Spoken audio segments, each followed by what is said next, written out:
Información precisa, completa, veraz, objetiva e independiente. Directo a tu pantalla. Voz de América en RCR 750.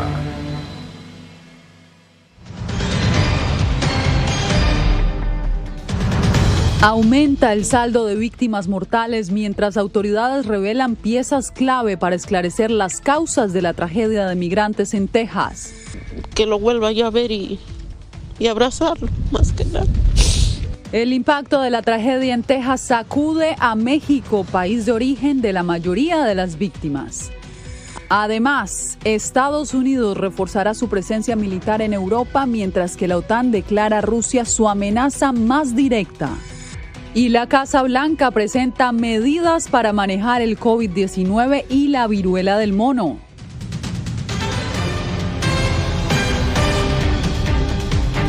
¿Qué tal? Bienvenidos a El Mundo al Día. Aumenta el número de migrantes fallecidos en la tragedia del camión abandonado en la periferia de San Antonio, Texas. La investigación continúa mientras los sobrevivientes luchan por sus vidas en diferentes hospitales de esa ciudad. Jaime Moreno se encuentra en el lugar donde fue hallado este tráiler con 64 migrantes en su interior, la mayoría de ellos sin vida. Jaime, ¿las autoridades han llegado a anunciar algún tipo de medidas para evitar que se repitan tragedias como estas?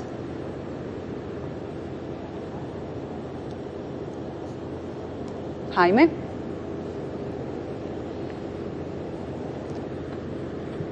Estamos reestableciendo comunicación con nuestro corresponsal, que en este momento se encuentra en el lugar de la noticia, Jaime Moreno. Me informan en este momento que vamos a restablecer conexión con él en unos minutos. Mientras tanto, veamos la historia que nos preparó. Más de un día después del descubrimiento de 64 migrantes dentro de un asfixiante tráiler en San Antonio, el saldo actual de los fallecidos aumentó a 53, con 4 migrantes que fallecieron después de ser trasladados al hospital. Es nada menos que una horrible tragedia humana. 11 son las personas que se encuentran aún luchando entre la vida y la muerte. En general, el personal médico de los hospitales, insisto, en general, ha indicado que los heridos están en estado crítico, con fallas neurológicas, renales y hepáticas y con hemorragias internas. Y a la fecha de este miércoles se han hecho públicas solamente la presunta identidad de 37 víctimas. Y por eso digo que puede cambiar, porque muchas veces vienen con documentos falsos y tenemos que cruzar esa información con las huellas dactilares, pruebas de ADN para garantizar su identidad.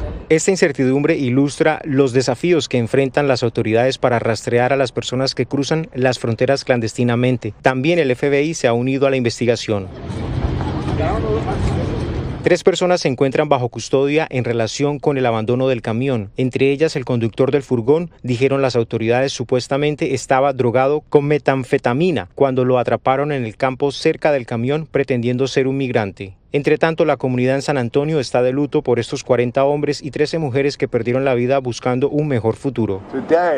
Hoy lloramos por esos inmigrantes que vinieron a nosotros para respirar ese aire fresco, pero en cambio encontraron la muerte en el estado de Texas. El gobernador de Texas, Greg Abbott, culpó al presidente Biden y a sus políticas de inmigración por la tragedia del camión. La Casa Blanca dijo que los esfuerzos de Biden para lanzar una campaña contra el tráfico de personas ha resultado en más de 2.400 arrestos relacionados con el tráfico de personas en los últimos 3 meses.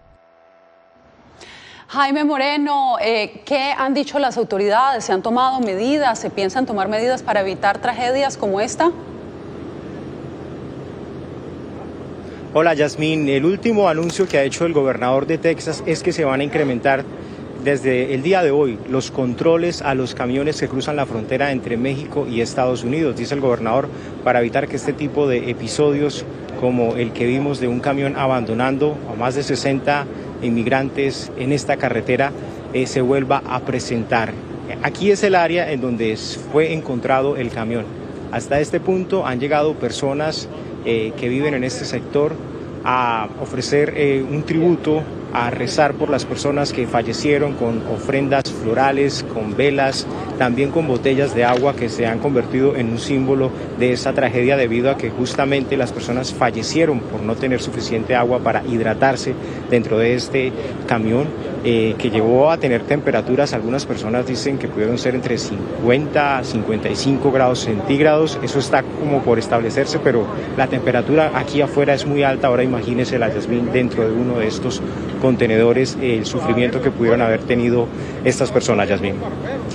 Jaime, muchas gracias por este reporte y la tragedia de estos migrantes sigue sacudiendo a México, país de origen de la mayoría de las víctimas. Desde la capital, Javier Egar nos trae reacciones de algunas familias.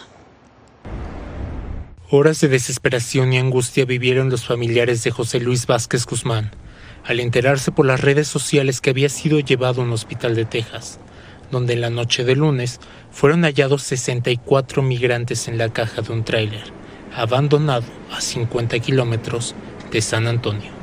Cuando me enteré de José Luis, pues lo único que pedí a Dios era que pues él estuviera bien, pues dijera que lo vuelva yo a ver y abrazarlo, más que nada.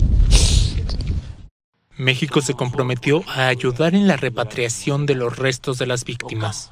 Quiero expresar mi más profundo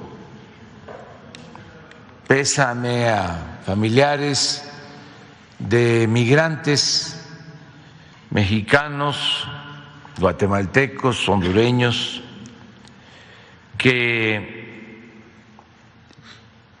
murieron ayer asfixiados en un tráiler, una tremenda desgracia.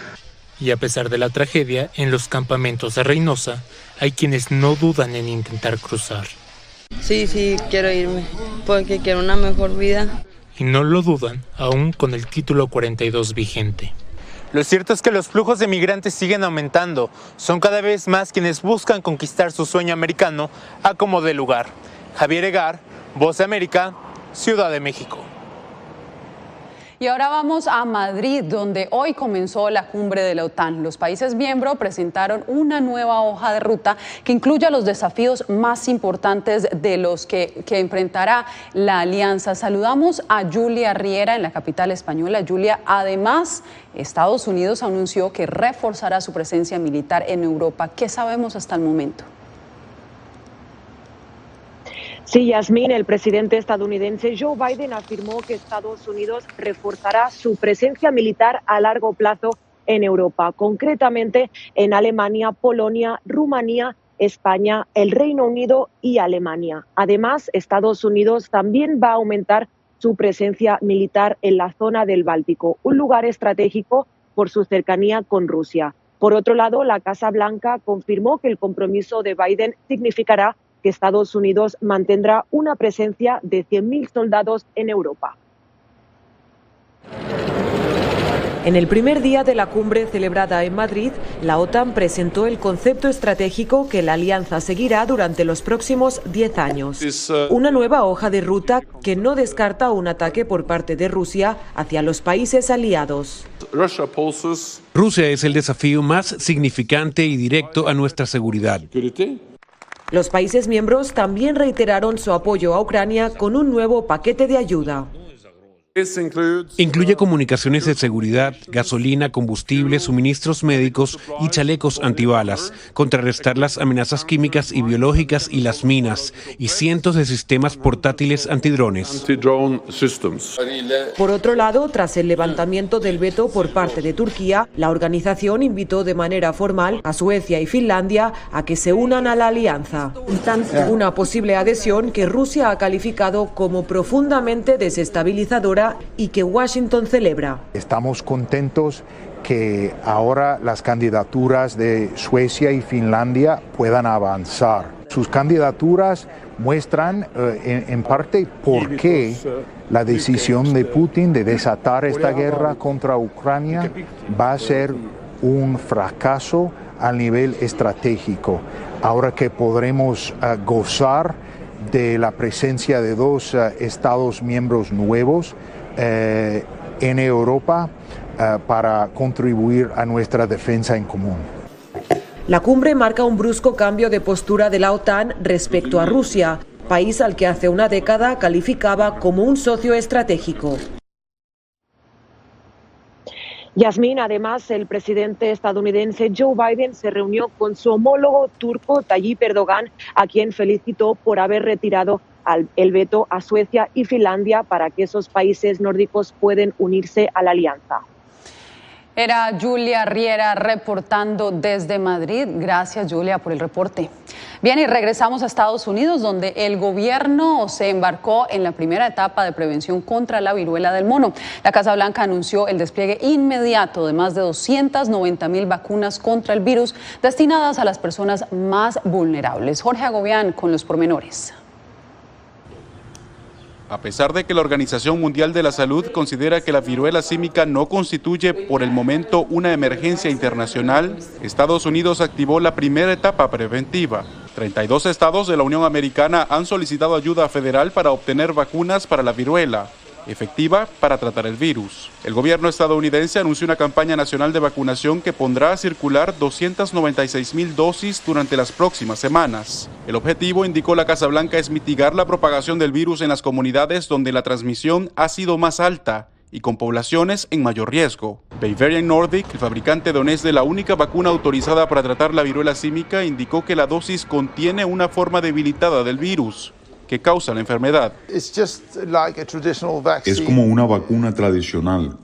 Estimula su sistema inmunológico para que esté mejor preparado para combatir la viruela del simio. En términos sencillos, funciona en la forma en que puede usar la vacuna antes de infectarse, pero en realidad también puede usar la vacuna de manera que pueda vacunarse si cree que puede estar infectado. La viruela del mono ha afectado durante décadas a poblaciones en África Central y Occidental, donde una versión del virus mata hasta el 10% de las personas infectadas. En Estados Unidos se autorizó el uso de la vacuna en 2019. Según la Casa Blanca, en los próximos meses tendrán un arsenal de 1.6 millones de dosis adicionales, esto con la intención de liderar los esfuerzos para combatir el brote a nivel mundial. Hasta el momento, la viruela del mono se ha detectado en 50 países de todas las regiones, con 3,000 casos reportados desde principios de mayo. Jorge Agobián, Voz de América. Y las estrategias no solo son contra la viruela del mono. Hoy la Casa Blanca presentó un nuevo plan contra el COVID-19. La estrategia tiene como objetivo ampliar la disponibilidad de las vacunas para niños de 6 meses en adelante y también facilitar el acceso de las comunidades minoritarias. Diva Lizeth Cash nos acompaña hoy en estudio justamente para explicarnos más sobre esta iniciativa. Diva, bienvenida. Así es, gracias, Yasmín. Vale la pena mencionar que esta acción hace parte de la campaña pública Juntos Sí Podemos del gobierno de los Estados Unidos, que iniciaron hace una semana a vacunar a los niños menores de 5 años y ya porque se han contabilizado 13.6 millones de casos positivos por COVID en Estados Unidos en la población infantil y 500 de ellos han muerto. Ahora el gobierno va a trabajar con organizaciones comunitarias y escuelas para llegar a todas las poblaciones. Los expertos todavía nos recuerdan que el COVID sigue entre nosotros y especialmente entre los niños. Actualmente hay alrededor de 100,000 nuevos casos de COVID que se han informado cada día en los Estados Unidos, de los cuales alrededor de 1 de cada 8 son niños. Sigue siendo un número grande y considerable. También vale la pena mencionar que a diferencia de la vacuna Moderna, que es aplicada a menores de hasta 5 años, la de Pfizer es aplicada hasta menores de 4 años y que podrían existir secuelas hasta 2 días después de la vacuna, pero para los expertos estas dolencias menores son menores porque hay que tener en cuenta las muertes que han existido en la población infantil en Estados Unidos. Los datos nacionales dicen los afroamericanos, latinos, indios americanos y nativos de Alaska han sido hospitalizados 2 o 3 veces más que los blancos y han tenido aproximadamente 2 veces más probabilidades de morir. Estas diferencias o disparidades también las han experimentado nuestros niños. Finalmente, vale la pena recordar que toda la información al respecto está accesible en la página web en español Juntos Sí Podemos, además de la información esencial y los recursos con los que la comunidad latina puede contar para combatir el COVID-19 para niños y adultos. No hay que bajar la guardia, diva, es el mensaje de las autoridades, porque todavía hay personas que se siguen infectando. Gracias por acompañarnos.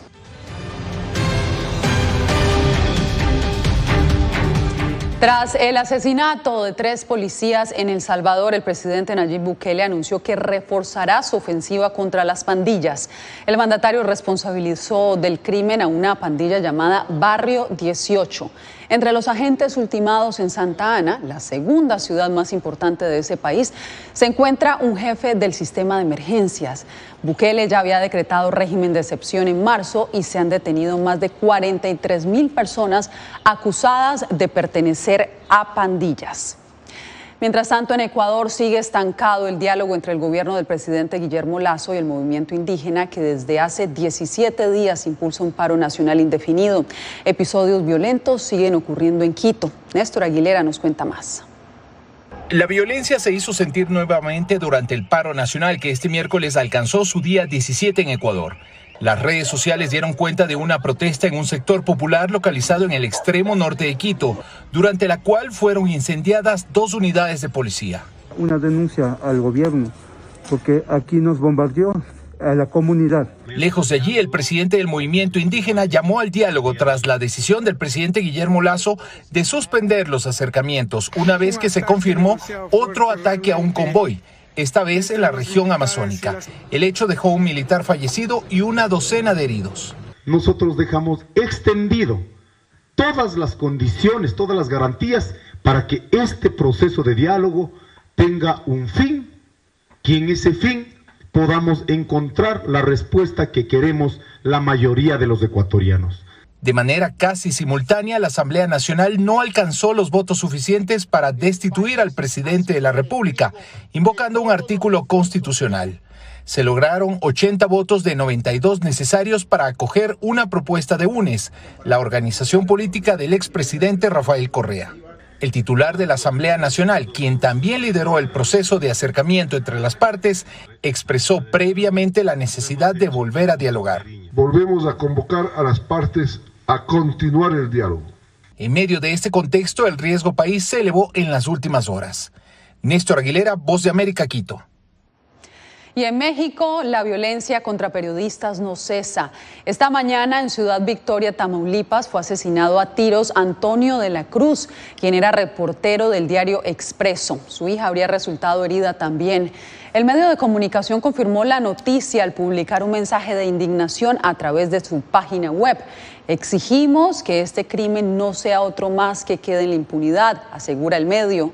Con Antonio de la Cruz ya van 12 comunicadores asesinados en este año en México.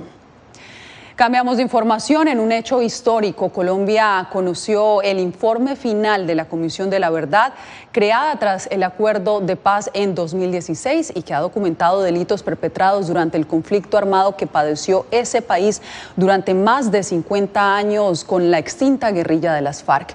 Yair Díaz nos trae las reacciones al informe.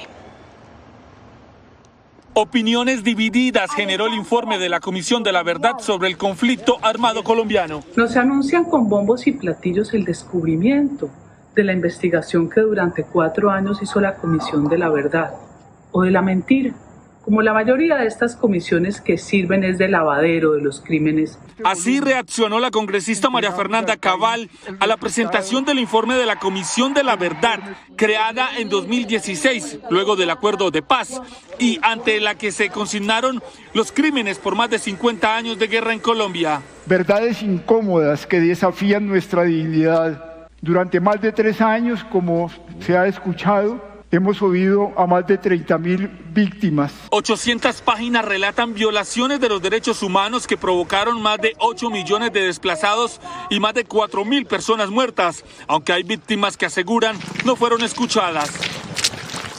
Fuimos totalmente excluidos. No fuimos consideradas, no se nos tuvo en cuenta ese relato para que quedara esa memoria histórica. El presidente electo Gustavo Petro recibió el informe de la comisión y se comprometió a implementar las recomendaciones. No puede ser considerada como un espacio de venganza, como si fuese una extensión de las mismas armas. Crear un Ministerio de la Paz, regular los ascensos de los militares y acabar con el prohibicionismo en la lucha contra el narcotráfico son algunas de las recomendaciones de la Comisión de la Verdad. Jair Díaz, Voz de América, Bogotá.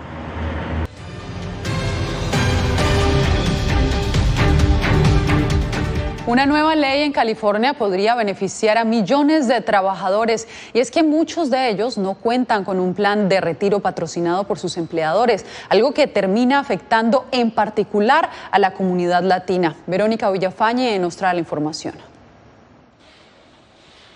7,5 millones de empleados en el sector privado entre 25 a 64 años no tienen un plan de jubilación por medio del trabajo. 3 millones son hispanos. Y más de la mitad tampoco tienen una cuenta de ahorro para su retiro, según el Centro Laboral de la Universidad de California, Berkeley, donde Nita Ree es la directora del programa de jubilaciones. Es una crisis total. Según un estudio que hicimos, casi la mitad de los trabajadores de California al jubilarse van a tener ingresos 200% por debajo del nivel federal de pobreza. El dinero no les alcanzará para cubrir sus gastos básicos.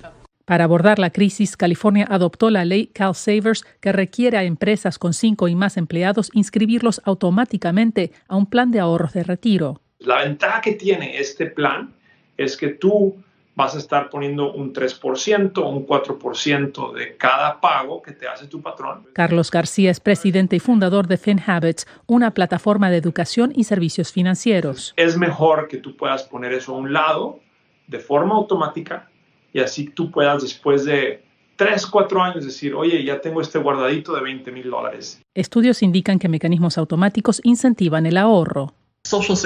Actualmente en California el beneficio promedio del Seguro Social es de $1,400 al mes y aún menos para aquellos con salarios bajos. Por eso, uno necesita tener un plan de ahorro para el retiro que va a complementar con el cheque del Seguro Social. Verónica Villafañe, Voz de América, Los Ángeles.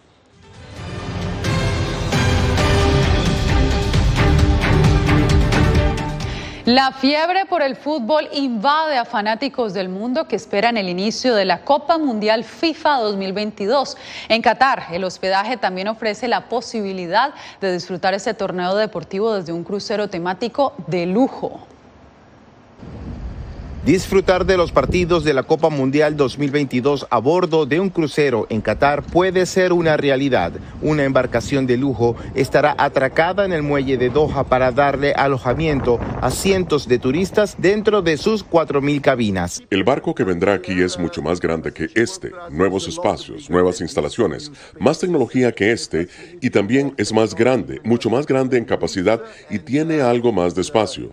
Digamos que el barco que vendrá aquí a Doha será más grande e incluso si este es Bellissima, probablemente será más hermoso que todos nuestros otros barcos. Los hoteles también están en preparación para recibir a los fanáticos del balompié. Se esperan unos 850,000 turistas, un desafío para un país de tan solo 3 millones de habitantes. El promedio diario de un paquete de 4 noches es de aproximadamente $3,700 por persona a bordo del crucero. El gobierno de Qatar pone en vigor la tarjeta Haya, un documento indispensable para extranjeros que cuenten con las entradas a los partidos. La aplicación digital permitirá viajar a bordo del transporte público y reservar hospedaje en diversas modalidades. Hay diferentes opciones proporcionadas por el país anfitrión a través de la plataforma que son más que las opciones tradicionales de habitaciones de hotel, apartamentos y villas para residencias de vacaciones. Hay muchos residentes en Qatar que son propietarios de apartamentos que pueden alquilar, se alquilan cruceros y campamentos de aficionados. José Pernalete, Voz de América. Y ahora pasamos a California, donde en una particular competencia coronaron al perro más feo del mundo. 9 caninos participaron en la competencia, pero el ganador fue este perrito de 17 años llamado Mr. Happy Face. Su dueña lo rescató el año pasado de un refugio al que llegó con muchos problemas de salud y tras ser abusado por sus antiguos dueños. Pero ninguna de estas condiciones le impidió a Yeneda Benali darle una segunda oportunidad cuando decidió adoptarlo. Hoy Mr. Happy Face no solo es un campeón, sino que vive en un hogar donde le dan mucho amor. Muy bien por Mr. Happy Face. Con esto nos despedimos. Radio Caracas Radio presentó Voz de América.